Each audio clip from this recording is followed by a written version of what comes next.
صباح الفل يا حبايبي، ورجعنا لكم في فيديو جديد وجميل وشيق مع يوميات فروحه. وبسم الله الرحمن الرحيم. معانا كده بصوا القراميط بتاعتنا، جايباها من حلقه السمك اهي، صاحيه لسه بس بتتلعبط اهي. ومعانا اهو بصوا القرموط المبطخ ده كله صاحي.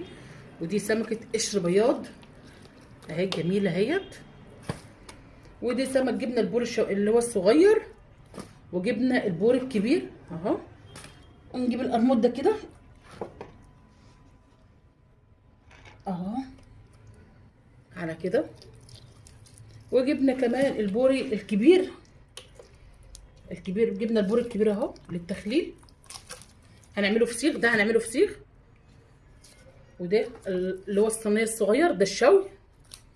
وده طبعا سمك مكاريل جايبينه طازه وجميل ازاي. والنهارده هنعمل معانا القشر البيض ده ان شاء الله باذن الله، هعمله معاكم وانتظروا مني كل جديد مع يوميات فروحه.